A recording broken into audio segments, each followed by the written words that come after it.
मुख्यमंत्री नीतीश कुमार 12 जून को इतिहास रचने जा रहे हैं।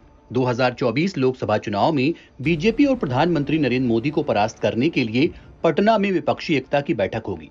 मगर एक इतिहास उनका पीछा भी कर रहा है। ये वो इतिहास है जो नीतीश कुमार की राजनीति के मूल्यांकन का एक बड़ा टूल बनेगा। जी हाँ, वो तारीख है 25 जून। 25 जून 1975 यानी भारतीय लोकतंत्र के सुनहरे पन्नों के बीच एक काले दिवस का भी एहसास।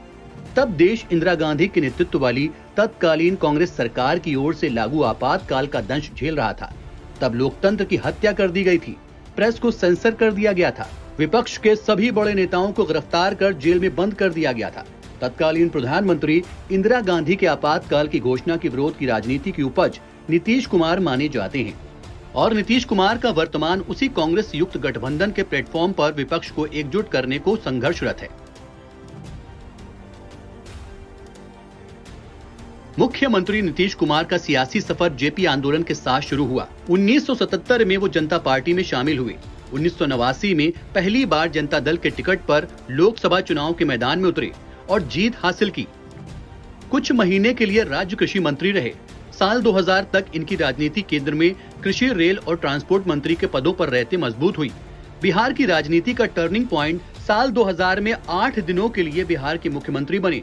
इस असफलता ने भी इनका रास्ता केंद्र की राजनीति की तरफ बनाया और नीतीश कुमार एक बार फिर केंद्र में कृषि और रेल मंत्रालय में कैबिनेट मंत्री रहे।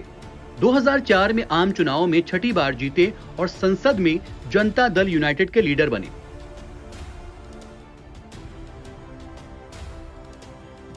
भाजपा के लोकप्रिय नेता अटल बिहारी वाजपेयी का इन्हें काफी स्नेह और आशीर्वाद मिलता रहा। 2005 में नीतीश कुमार बिहार के मुख्यमंत्री बने। अटल के सानिध्य में ये जिम्मेदारी वो लगातार निभाते रहे, लेकिन 2014 के आम चुनाव में उनकी पार्टी को बुरी तरह हार का सामना करना पड़ा। उन्होंने पद से इस्तीफा दे दिया और जीतन राम मांझी को मुख्यमंत्री पद पर बिठा दिया। बाद में दोनों नेताओं में ठनी मांझी पार्टी से निकाले गए।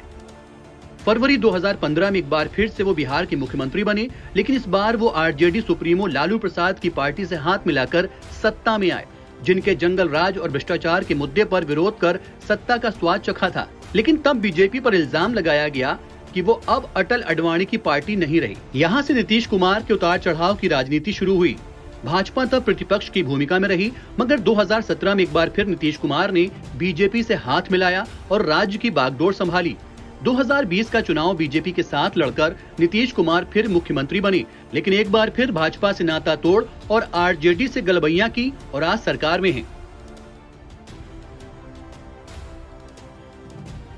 नीतीश कुमार की ओर से 12 जून को भाजपा विरोधी दलों के जुटान पर केंद्रीय मंत्री गिरिराज सिंह ने कटाक्ष करते हुए कहा कि लोकनायक जयप्रकाश के सामने अब कैसे जाएंगे। जेपी के कदम कुआं आवास पर नतमस्तक होने वाले नीतीश कुमार को अब तो प्रायश्चित करना होगा और इस प्रायश्चित के लिए तिथि भी बताई कि नीतीश कुमार 25 जून को गाय का गोबर, गंगा जल और बालू लेकर प्रायश्चित कर ले, नहीं तो जेपी की आत्मा कभी माफ नहीं करेगी।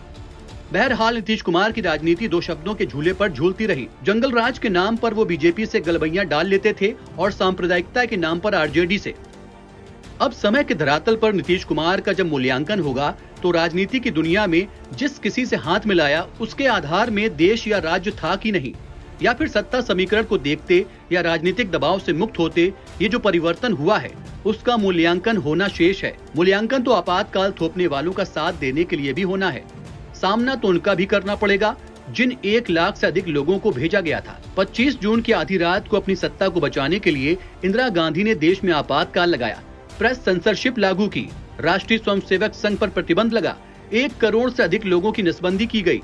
इन सब का विरोध सही था या अभी कांग्रेस युक्त गठबंधन बनाना? इतिहास किसी को नहीं छोड़ता, खासकर तब जब जेपी की जयंती या की पुण्यतिथि में नीतीश कुमार की आंखें 4 होंगी। Video desk, NBT online.